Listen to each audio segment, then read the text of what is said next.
Okay, welcome students. Today I am going to teach you the another chapter of your core book, First Flight. The name of the chapter is The Sermon at Banaras. This story actually relates to the Gautam Buddha.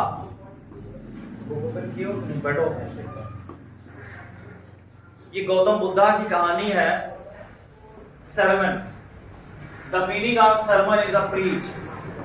जब आप किसी को किसी भी चीज के लिए उपदेश देते हैं या कुछ समझाते हैं, जैसे रिलीजियस मैटर पे आप किसी को कोई चीज समझा रहे हैं.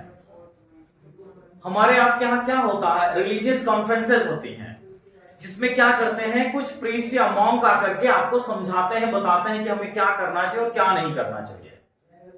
समझ में आ रहा है? वे ऑफ लाइफ आपकी क्या होनी चाहिए. ठीक है. अब तो गौतम बुद्धा, जब गौतम बुद्धा को पहली बार इनलाइटमेंट होता है, इनलाइटमेंट की मीनिंग होती है आत्मजागरण. आत्मजागरण का मतलब यह होता है जो व्यक्ति ईश्वर को प्राप्त कर लेता है, जो अपनी सोल को समझने लगता है. सब लोग कहते हैं ना हमारे अंदर ही ईश्वर निवास करता है. उसी तरीके से पहली बार गौतम बुद्धा ने जब बनारस में, क्योंकि बनारस में ही पहली बार, वाराणसी जिसको कहा जाता है, गौतम बुद्धा को इनलाइटमेंट हुआ था पीपल ट्री के नीचे, जिसको विजडम ट्री कहा जाता है. अब पीपल ट्री के नीचे हुआ था इनलाइटमेंट. उसी समय उन्होंने जो पहली बार शर्मन या अपनी प्रीचिंग की थी, अपना उपदेश दिया था, जिसको उपदेश कहते हैं, उसी के पे बेस है. इसका एक छोटा सा एक्सट्रैक्ट है. इसमें कहानी है कीसा गौतमी नाम की महिला की, जिसका एक बेटा होता है और वह किसी न किसी कारण से उसकी डेथ हो जाती है. और कीसा गौतमी आसपास में भटकने लगती है, दौड़ते हुए जाती है सभी के पास में कि हमारे कोई मेडिसिन दे दे, कोई दवा दे दे जिससे हमारा बेटा जीवित हो जाए. तो लोग सोचते हैं कि कीसा गौतमी अपने बेटे के मरने की वजह से क्या है, उसका दिमाग थोड़ा सा ढीला हो गया, मतलब वो पागल हो गई है. क्योंकि किसी भी संतान की डेथ होने के बाद उसका मस्तिष्क काम नहीं करता सही से. ठीक. तो ऐसे ही कीसा गौतमी जा रहे थे तो उसको एक व्यक्ति मिले. उन्होंने उनको समझाया कि आप ऐसा करिए कि गौतम बुद्धा के पास चले जाइए, बुद्धा के पास जाइए, उनके पास इसका क्या है, ट्रीटमेंट है. और बुद्धा उनको कहते हैं, उनके पास जाते हैं तो बुद्धा कहते हैं ठीक है आप जाइए, मुझे एक फिस्ट, एक मुट्ठी सरसों के दाने ला के दीजिए, मस्टर्ड के. लेकिन उसमें कंडीशन ये होती है कि ऐसे घर से ला के दीजिए जहां पे किसी की डेथ ना हुई हो. तो आप जानते हैं कि ये जो हमारी लाइफ है, ये जो हमारा अर्थ है, ऐसा कोई घर ही नहीं, ऐसा कोई व्यक्ति नहीं जिसके यहां डेथ ना हुई. इसमें आगे जब वो जाती हैं, मांगती हैं दूसरों के यहां, तो व्यक्ति देने के लिए तो तैयार हो जाते हैं मस्टर्ड. लेकिन जब वो कंडीशन रखती हैं कि आपके यहां किसी की डेथ तो नहीं हुई है, तो ऐसा कोई व्यक्ति ही नहीं पाया जाता जिसके यहां डेथ ना हुई. कुछ लोग तो यहां तक ये रिस्पॉन्स करते हैं, उसको बताते हैं कि हमारे यहां जितने लोग जीवित हैं इससे कई गुना लोगों की डेथ हो चुकी है. समझ में आ गया? इतनी सी बात है. और उसमें कीसा गौतमी को ये चीजें एहसास कब होती हैं, जब वो एक रोड साइड में बैठी होती हैं और जो आप जानते हैं स्ट्रीट में लाइटें लगी होती हैं जो फ्लिकर करती हैं. फ्लिकर समझते हैं ना, फिल्टर, फ्लिकर, हाँ, जलना और बुझना. जब वो फ्लिकर करती हैं तब वो देखती हैं कि जीवन की जो सोल है, ये जो जीवन है, ये भी इसी तरीके से है. ये एक समय जलता है और फिर ये फ्लिकर करके बुझ जाता है. फिर चारों तरफ डार्क ही डार्क का रीन होता है, मतलब डार्क का ही रूल होता है. समझ में आ गया? डेथ इतनी पावरफुल होती है कि कोई भी डेथ को ओवरटेक नहीं कर सकता, कोई भी डेथ को रोक नहीं सकता. कहानी समझ में आई? चलिए वर्ड टू वर्ड स्टार्ट करते हैं. The sermon at Banaras.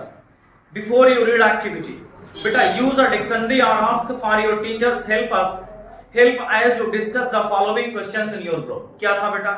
What a sermon. sermon की मीनिंग आपको मैंने बता दी, जिसको preach कहते हैं, उपदेश. ठीक. It is different from a lecture or talk. क्या ये लेक्चर और टॉक से डिफरेंट है? बिल्कुल ये डिफरेंट है. समझ में आ रहा है ना कि लेक्चर किसी टॉपिक पे हो सकता है, टॉक किसी चीज पे आप बातचीत कर सकते हैं, लेकिन sermon हर समय व्यक्ति के वे ऑफ लाइफ के विषय में बताया जाता है. समझ में आया? उपदेश. Can this word also be used in negative way or as a joke?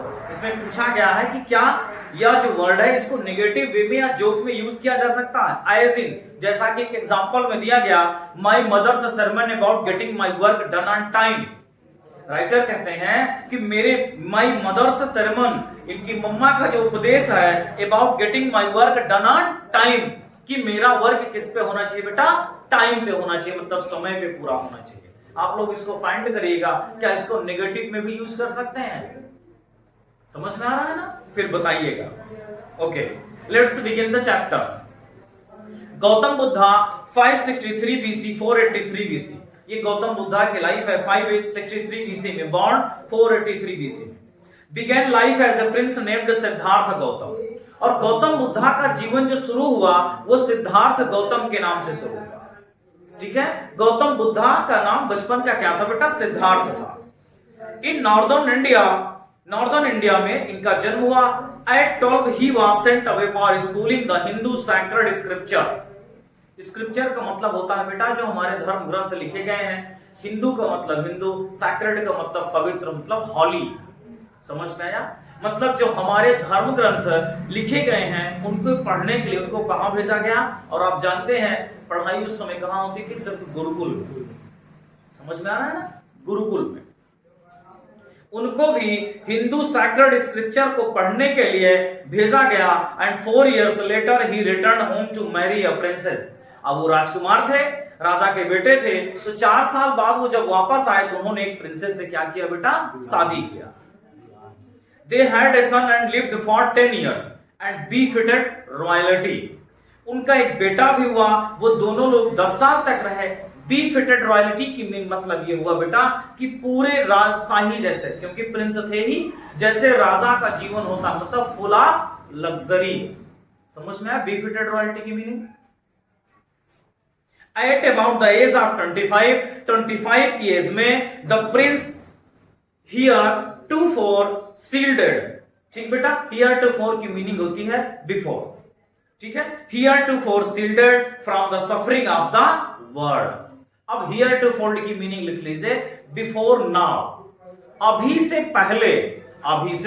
पहले shielded from the suffering of the world. Shielded की मीनिंग बेटा प्रिवेंट, वो जो है प्रिवेंट, उनको जो है किसी भी दुख तकलीफ के विषय में कुछ पता ही नहीं था। मतलब अभी तक 25 इयर्स की एज तक, जब 10 साल की शादी के हो गए तो उनको यही नहीं पता था कि दुख क्या होता है। समझ में आ रहा है ना? मतलब इतनी ज्यादा प्रोटेक्शन थी, इतनी ज्यादा लग्जरी लाइफ वो जी रहे थे। चलो, while out hunting chance upon a sick man, और जब वो एक बार हंटिंग के लिए बाहर निकले तो सडनली उन्होंने किसको देखा? एक सिक मैन को देखा, एक एज्ड मैन को देखा, और एक फ्यूनरल प्रोसेशन। फ्यूनरल प्रोसेशन का मतलब होता है दाह संस्कार। अंतिम समय में जो क्रिया की जाती है उसी को कहते हैं फ्यूनरल प्रोसेशन। समझ में आया? क्या क्या देखा बेटा? एक सिक मैन को देखा, एक एज्ड मैन बूढ़े व्यक्ति को देखा, और एक फ्यूनरल प्रोसेशन को देखा। ध्यान से समझिएगा। जीवन की यहां पे 5 स्टेट्स बताई गई हैं लाइफ की। पहला चाइल्डहुड, दूसरा जब व्यक्ति शादी कर लेता है यंग, और तीसरा जब वो बीमार होता है, चौथा जब वो बूढ़ा होता है, पांचवा जब वो मर जाता है। ध्यान से सुनिए, 2 स्टेट उनके साथ बीत चुकी थी। बचपना हो गया था सिद्धार्थ गौतम का, उनका विवाह हो गया था, उनके बच्चे हो गए थे, लग्जरी लाइफ को व्यतीत कर रही है। तो दोनों स्टेट के विषय में उनको पता था, लेकिन किसी भी व्यक्ति का सिकनेस, बीमारी, या किसी का ओल्ड एज होना, या फ्यूनरल प्रोसेशन के विषय में उनको कुछ भी पता नहीं था। समझ में आ रहा है ना? ये 3 स्टेट को वो देखते हैं लाइफ के। चलो, and finally a monk begging for arms, और फिर क्या देखते हैं? फाइनली अ मॉन्क, उसके बाद एक साधु को देखते हैं जो कि क्या करता है? भिक्षा मांगता है। ये उस स्टेट को बताता है जब आपके पास कोई भी वेल्थ नहीं रह जाती, मतलब आपके पास कोई पैसा नहीं होता है, धन नहीं होता, सिर्फ आप ईश्वर की प्राप्ति के लिए, एनलाइटमेंट के लिए टहलते रहते हैं, और पेट भरने के लिए दिन भर में एक बार भोजन करने के लिए कहीं ना कहीं भिक्षा मांग लेते हैं। समझ गए ना? चलिए, आर्म्स बेटा, आर्म्स की मीनिंग होती है भिक्षा, और आर्म्स की मीनिंग ये भी होती है दक्षिणा। दोनों एक ही शब्द है, दक्षिणा और भिक्षा। आगे बेटा, These sights so moved him that he had once went out into the world to seek enlightenment. These sights, ये दृश्य so moved him, इतना ज्यादा उनको प्रभावित किए that he had once went out into the world to seek enlightenment. ठीक है, वो अब क्या किए, इतना ज्यादा इन दृश्य से प्रभावित हुए कि वो घर से बाहर निकल दिए। किसके लिए बेटा? इनलाइटमेंट के लिए। A state of high spiritual knowledge, आत्म जागरण, ईश्वर की प्राप्ति। समझ में आ रहा है ना? ईश्वर की प्राप्ति, आत्म जागरण के लिए क्या किए बेटा? निकल पड़े।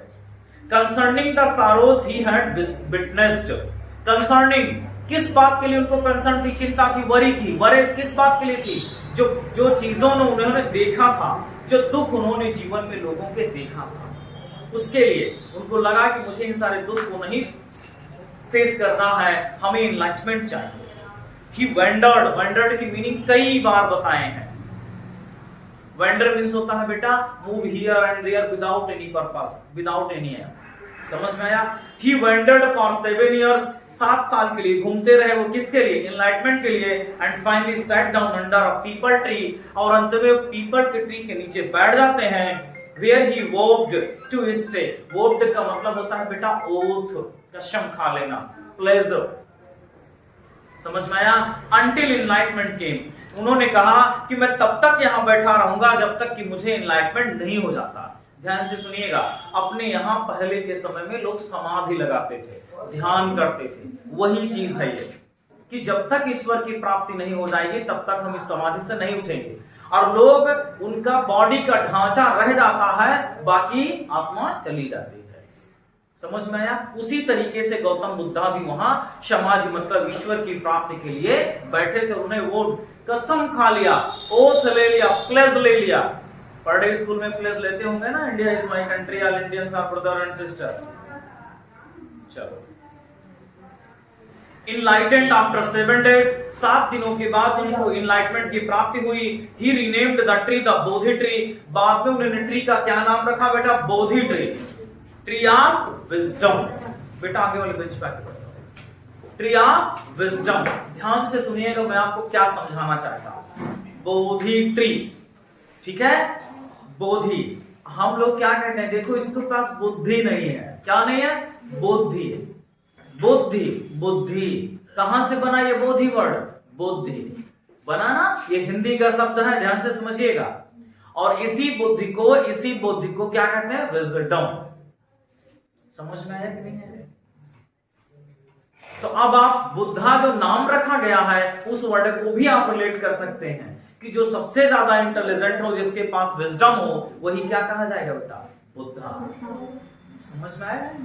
आगे, tree of wisdom and began to teach and to share his new understanding, और वो अपने जो न्यू अंडरस्टैंडिंग थी, नई चीजों को जो उन्होंने एनलाइटमेंट में सीखा था, उसको क्या किया? बताने लगे गौतम बुद्धा, प्रीचिंग करने लगे। At the point he became known as the Buddha, और उस समय उनको बुद्धा के नाम से जाने जाने लगा। The awakened or enlightened, awakened और इनलाइटेंड, मतलब अवेकेंड का मतलब भी वही होता है जो व्यक्ति जाग जाए। कैसे जाग जाए? जिसको सारी चीजों के विषय में पता चल जाए। जैसे आप एग्जाम के 1 महीने पहले आप पढ़ने लगे 10 दिन, तो कहते हैं अब जगे हो जा करके, मतलब आपको उसकी इंपॉर्टेंस अब पता चली है, अब आपको रियलिस्टिक चीजों की फीलिंग आई है। इसीलिए बुद्धा को क्या कहा गया बेटा? अवेकेंड और एनलाइटेंड, मतलब जिनको आत्म जागरण, आत्म ईश्वर की प्राप्ति हो गई है। समझ में आया बेटा? द बुद्धा प्रीच्ड, मैंने प्रीच वर्ड पहले ही बताया था, प्रीच और सेरेमन दोनों एक दूसरे के सिनोनिम है। देखो सेरेमन की इसमें मीनिंग लिखी है रिलीजियस और मोरल टॉक, मैंने बताया था ना धार्मिक उपदेश जो दिए जाते हैं।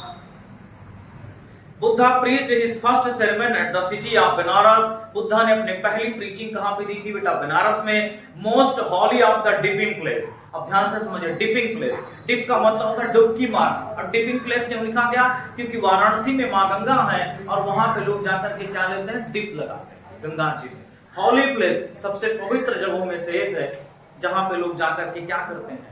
डिप लगाते हैं। और आपको मालूम भी होगा पहले पुराने समय में जितने भी लोग शिक्षा ग्रहण करने जाते थे वाराणसी जाते थे और गंगा के तट पर।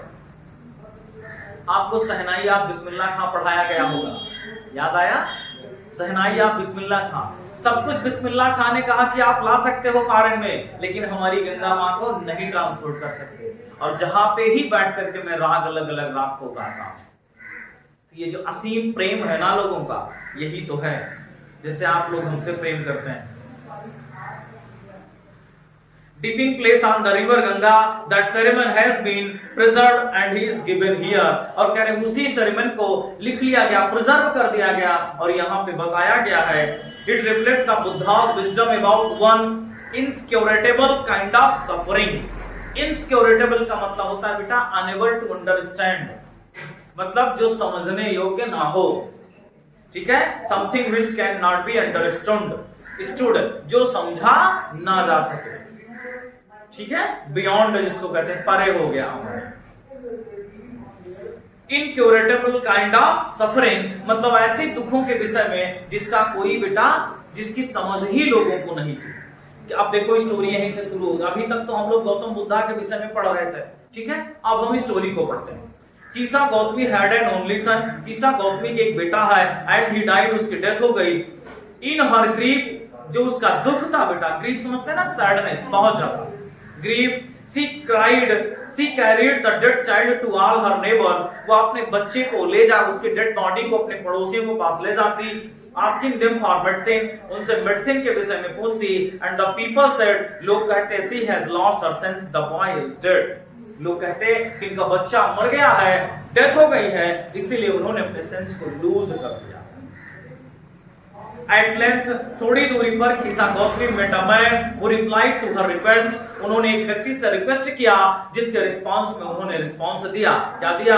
I cannot give thee, बेटा दी और यहाँ दाई दो चीजें हैं। यहाँ दी की मीनिंग है बेटा यू और दाई की मीनिंग है योर, ठीक है? I cannot give the medicine, मैं उसे मेडिसिन, मैं उनको मेडिसिन, मैं तुम्हें मेडिसिन तो नहीं दे सकता। फॉर दाई चाइल्ड, तुम्हारे बच्चे के लिए, मतलब समझे? I can not give you medicine for your child, मैं आपके बच्चे के लिए मेडिसिन तो नहीं दे सकता, but I know a physician who can. Physician समझते हैं बेटा, ऐसा डॉक्टर जो सभी चीजों का इलाज कर लेता है। स्पेशलिस्ट तो नहीं होता, लेकिन वो सभी चीजों का थोड़ा थोड़ा इलाज कर लेता है। कह रहे हैं कि मैं एक फिजिशियन को जानता हूं जो आपको इसका ट्रीटमेंट बता सकते हैं। एंड द गर्ल सेड, उस बच्ची ने कहा, प्रे टेल मी, मतलब प्रार्थना करते हुए कहा कि मुझे बता दीजिए सर, हु इज इट, ये कहां है? And the man replied, man ने कहा, गो टू साक्या मुनि द बुद्धा, मतलब साक्या मुनि के आश्रम में जाइए जहां पे आपको बुद्धा। समझ में आ गया बेटा? Kisa Gautami repaired to the Buddha and cried. अब यहाँ पे रिपेयर्ड की मीनिंग ये नहीं है, ठीक है? अब रिपेयर्ड एक पुराना वर्ड है, स्लैंग वर्ड है, इसका मतलब है बेंट। समझ गए ना? Go. Kisa Gautami went to Buddha and cried, Buddha के पास जाती है और रोती है, लॉर्ड एंड मास्टर। और आप जानते हैं लॉर्ड किसको कहा जाता है? लॉर्ड कौन है? हमारे पूरे वर्ल्ड का लॉर्ड कौन है? गॉड। मास्टर का मतलब होता है ओनर, पूरे वर्ल्ड और एटमॉस्फेयर का ओनर कौन है? गॉड। तो कीसा गौतमी ने, अब किसी मरे हुए व्यक्ति को कोई जिंदा कर देगा तो वो तो भगवान ही होगा ना, गॉड ही तो होगा। इसीलिए कीसा गौतमी वहां पे गौतम बुद्धा को डेमोन्स्ट्रेट करती है, किससे? Lord and master, give me the medicine that will cure my boy.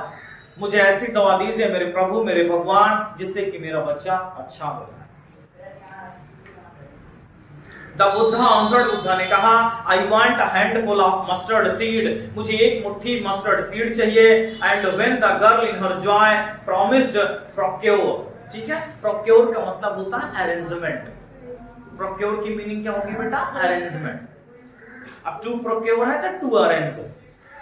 And when the girl in her joy, girl ने कहा खुशी से, उस महिला ने, प्रॉमिस टू प्रोक्योर इट, उसने कहा निश्चित मैं इसे क्या करूंगी, लाके आपको दे दूंगी। द बुद्धा एडेड, और बुद्धा ने और कुछ भी कंडीशन रखी। क्या बेटा? The mustard seed must be taken from a house where no one has lost a child, husband, parent और फ्रेंड। और मस्टर्ड सीड उसके यहां से लाना है जिसके यहां ना किसी हस्बैंड की, ना किसी पेरेंट की, ना फ्रेंड की, और ना किसी बच्चे की डेथ हुई हो। पुअर कीसा गौतमी, बेचारी Kisa Gautami, now went from house to house, एक घर से दूसरे घर गई, and the people pitied, pitied का मतलब बेटा होता है फील पिटी, मतलब दया करना, ठीक है, दया करके, हर एंड सेड, उसके ऊपर दया करके कहे, हियर इज मस्टर्ड सीड, ये आपके लिए मस्टर्ड सीड है, टेक इट, इसे ले लीजिए, बट व्हेन शी आस्क्ड, लेकिन जब वो पूछती, did a son or a daughter, a father or mother die in your family, वो पूछती कि क्या कोई डॉटर, फादर या मदर आपके फैमिली में जिसकी डेथ हुई हो, या किसी की हुई है या नहीं हुई है, दे आंसर्ड हर, उसको आंसर देते, एलॉस, एलॉस समझते ना, इंटरजेक्शन है जो कि सैडनेस, ग्रीफ को शो करता है, alas the living are few, कह रहे हैं जी तो कम लोग रहे हैं, but the dead are many, लेकिन मर बहुत लोग गए। जैसे हमारी आपकी फैमिली में ज्यादा तो 10-15 लोग होंगे, किसी के 20 होंगे, लेकिन अगर आप काउंट करते चले जाइए तो मरे होंगे हजारों लोग, सही है ना। चलो, do not remind us for our deepest grief, और लोग कह रहे हैं कि मुझे मेरे जो डीपेस्ट ग्रीफ है, मतलब ये जो मेरा दुख है, उसको आप रिमाइंड मत करें। And there was no house but some beloved one had died in it, कह रहे हैं ऐसा कोई भी, बिलव्ड का मतलब होता है बेटा जिसको हम, बोलो, हाँ, जिन्हें हम स्नेह रखते हैं, जिन्हें हम प्रेम करते हैं, ठीक है, और बिलव्ड वंस का मतलब हमारे फैमिली के लोग, कह रहे हैं यहाँ ऐसा कोई भी व्यक्ति नहीं है जिसके घर से, कोई फैमिली से जिसकी कोई डेथ ना हुई। कीसा गौतमी बिकम बियरी, बियरी का मतलब होता है बेटा वीक, ठीक है, एंड होपलेस, एंड होपलेस, बहुत ही ज्यादा वीक हो गई और होपलेस हो गई, ठीक है, एंड सैट डाउन, और यहाँ वीक का मतलब है क्या, अब बेचारा कमजोर तब हो जाएगा जिसकी कोई मदद करने वाला नहीं, कहता नहीं अब मैं बहुत वीक हो गया, मेरी कोई हेल्प नहीं कर सकता, मतलब helpless. Weary and help hopeless, वो जो बहुत ज्यादा हेल्पलेस हो गई, डिटेरियोरेट, सॉरी, होपलेस हो गई, और जो बहुत कमजोर भी हो गई, मतलब वो टूट गई, होपलेस भी हो गई और हेल्पलेस भी हो गई। And sat down at the way side, और सड़क के रास्ते के बगल में बैठ गई, watching the lights off the city, जो सिटी की लाइट को देख रही थी, as they flickered up and were extinguished again, और वो क्या करती, फ्लिकर अप, फ्लिकर समझते हैं ना, जल के जलना, बुझ जाना, वे जली, और उसके बाद क्या, एक्सटिंग्विश्ड, एक्सटिंग्विश्ड की मीनिंग होती है एंड, किसी चीज का खत्म हो जाना, मतलब फिर वो क्या हुई बेटा, बुझ गई, लाइट जली तो, फ्लिकर तो की, लेकिन वो बुझ गई, एक्सटिंग्विश्ड अगेन, और फिर से वहां बुझ गई। At last the darkness of the night reigned, reign का मतलब होता है रूल ओवर, मतलब किसी की तरफ जो है क्या करना, चारों तरफ रूल करना। The darkness of the night reigned everywhere, और जो सभी जगह पे क्या हो गया बेटा, अंधेरे का राज हो गया, मतलब सभी जगह अंधेरा छा गया। And she considered the fate of a man, और वो सोच रही थी, फेट का मतलब होता है बेटा, फेट की मीनिंग है भाग्य, फॉर्च्यून, ठीक है, फेट ऑफ ए मैन, कि मनुष्य के भाग्य में, फॉर्च्यून मतलब उसके किस्मत में ही यही होता है, that their lives flicker up and are extinguished again, और उसकी लाइफ फ्लिकर अप मतलब जलती है और फिर वह बुझ जाती है, मतलब मनुष्य मरता है और जीवन में आता है, जन्म लेता है और फिर वह मर जाता है। समझ में आ गया ना। आज हम लोग मानव तन में हैं, कहीं फिर किसी जगह पे होंगे। चलो, at last the dark, sorry, and she thought to herself, और उन्होंने अपने आप से, शी थॉट टू हरसेल्फ, अपने आप को सोचा, how selfish am I in my grief, यानी कि मैं कितना ज्यादा स्वार्थी हो गई थी अपने दुख में। Death is common to all, ध्यान से सुनिएगा बेटा, death is common to all, death सबको होनी है। It in the valley of desolation, desolation की ओरिजिनल मीनिंग होती है ब्लीक और एम्प्टी, बारन, मतलब जहां पे कुछ ना हो, नीरस, कुछ भी ना हो, ठीक है। वैली ऑफ डेजोलेशन की मीनिंग है बेटा, an area which is filled with deep sorrow, ऐसी जगह जहां पे केवल दुख ही दुख हो। समझ में आया। Yet in the valley of desolation there is a path that leads him to immortality who has surrendered all selfishness। कह रहे हैं ये दुख भरे संसार में, ये पूरे दुख भरे संसार में there is a path, केवल एक ही रास्ता है, that leads him to immortality। immortality का मतलब होता है बेटा अमर या परमानेंट, कि आप परमानेंट हो सकते हैं या अमर हो सकते हैं। Who has surrendered all selfishness, जिन्होंने अपने सारे सेल्फिशनेस को क्या किया बेटा, सरेंडर कर दिया। कहानी समझ में आ रही है ना। ऐसी चीजें मतलब जिन्होंने अपने सेल्फिशनेस को सरेंडर कर दिया। यहां सेल्फिशनेस की मीनिंग क्या हो गई, व्यक्ति स्वार्थ में एक दूसरे को धोखा देते हैं, एक दूसरे को कष्ट करते हैं। सिर्फ आप क्या करिए, अपने इनलाइटमेंट के लिए वर्क करिए, लोगों के भलाई के लिए वर्क करिए, अपने स्वार्थ के लिए नहीं, दूसरों की अच्छाई के लिए वर्क करिए। देखिए खुद म खुद ये पूरा वर्ल्ड एक दिन अच्छा हो जाए और दुनिया के सारे कष्ट दूर हो जाए।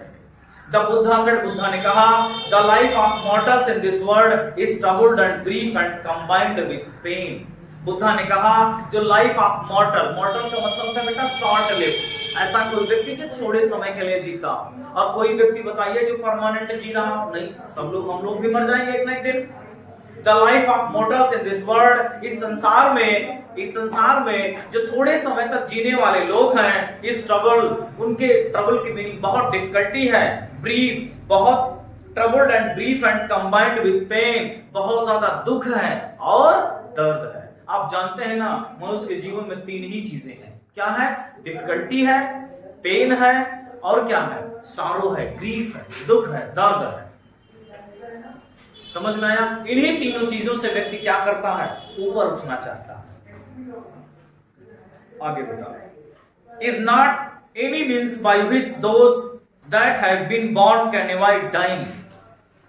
कह रहे हैं is not for there is not any means, इन सब चीजों के लिए कोई रास्ता नहीं है, बाय व्हिच दोज, जिससे कि दैट हैव बीन बॉर्न, जिससे कि कोई व्यक्ति जन्म लिया हो, कैन अवॉइड डाइंग, जो उससे बच सकता हो या जो मरने से बच सकता हो। कहने का मतलब यह है कि कोई भी ऐसा व्यक्ति जो जन्म लिया है, मरना डेफिनेट है। समझिए, हम लोगों की बर्थ नहीं डेफिनेट है, लेकिन बर्थ है तो डेथ निश्चित है। तो death is a permanent, but birth is not permanent. हमारा आपका जन्म होगा कि नहीं ये नहीं पता है, लेकिन डेथ होगी, जन्म हो गया है तो ये तो निश्चित है ना। तो कोई ऐसा तरीका है जिससे बचा जा सके डेथ से? कोई तरीका नहीं डेथ से बचा जा सके। भगवान राम भी जन्म लिए थे तो उनकी भी डेथ हुई थी, भगवान कृष्ण की भी डेथ हुई थी। अगर कोई भी मनुष्य के अवतार में जन्म लेता, मनुष्य के रूप में जन्म लेता है तो सबकी डेथ होती है। गौतम बुद्धा की भी आप देखें डेथ हुई होगी, हमको तो नहीं कंफर्म है कब हुआ, समझ में आ रहा है ना। चलिए, लेकिन उनकी डेथ का मतलब क्या है, उनकी बॉडी उनकी सोल को छोड़ देती है बस। आफ्टर रीचिंग ओल्ड एज, बूढ़े होने पर, देयर इज अ डेथ, सबकी डेथ होती है। आप such a nature are living beings, such a nature मतलब इस पूरे नेचर में कोई भी व्यक्ति हो, कुछ भी हो, सबकी बेटा डेथ होनी है और सबको एक ना एक दिन क्या होना है, बुढ़ा होना, ओल्ड एज में पहुंचना है। ओल्ड एज का मतलब क्या हुआ, जब आप ज्यादा समय तक जीवित रह, जैसे एक पेड़ होता है वो 100 साल तक जीवित रहता है, फिर एक ना एक दिन अपने आप वो गिर जाता है क्योंकि उसकी जड़ें कमजोर हो जाती है। Such nature are living being, चाहे नेचर हो चाहे लिविंग बीइंग हो, सबकी डेथ होनी है। As ripe fruits are early in danger of falling, कहते हैं कि जो पका हुआ फल होता है उसके गिरने के चांसेस सबसे पहले होते हैं। जैसे आम है, कच्चा आम आप ईंट से मारकर भी तोड़ते हैं डंडे से, तब भी नहीं गिरता ना, और पका हुआ आम थोड़ी सी भी हवा चलेगी या कोई बर्ड भी गई तब भी वो गिर जाता। मतलब कि यह है कि जो व्यक्ति थोड़ा ओल्ड एज में आया, जो पका मतलब जो परफेक्शन की ओर पहुंचा, हम आप परफेक्शन की ओर नहीं पहुंच रहे हैं। जो बूढ़े होते हैं, जो ओल्ड होते हैं, वही परफेक्शन की ओर पहुंचते हैं, और जो परफेक्शन की ओर पहुंचा उसके डेथ की चांसेस बढ़ गए, मतलब अब उसकी डेथ होने वाली है। So mortals when born are always in danger of death, और जो मोर्टल्स हैं, जो शॉर्ट लिव्ड पीपल हैं, इनको हर समय are always danger of death, हर समय इनके पास एक ही डेंजर है, क्या कि इनकी डेथ होनी ही। As all earthen vessels, example देखिए बेटा, अर्दन, अब ध्यान से सुनिए, दिवाली आने वाली है, जो मिट्टी का दीपक होता है उसे क्या कहोगे, अर्दन लैंप, अर्थन लैंप, समझ में आया। वही चीज लिखा गया बेटा, earthen vessels made by the Potter and being broken, जैसे एक मिट्टी का बर्तन बनाया जाता है और फिर से वह टूट करके मिट्टी में मिल जाता है। समझ में आ रहा है ना। सो in the life of mortals जीवन में, मोर्टल्स के लाइफ में, जीवन में बोथ यंग एंड एडल्ट, चाहे कोई यंग हो चाहे एडल्ट हो, both those who are fools and those who are wise, चाहे कोई बुद्धिमान हो या कोई मूर्ख हो, all fall into the power of death. सबको डेथ की पावर के आगे सरेंडर कर ही देना है। डेथ से बड़ी पावर किसी के पास नहीं है।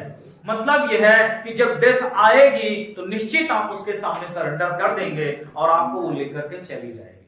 कोई भी डेथ को नहीं रोक सकता, नहीं कंट्रोल कर सकता। इसीलिए इंग्लिश में डेथ को मैस्कुलाइन जेंडर से डिनोट किया जाता है, मालूम है?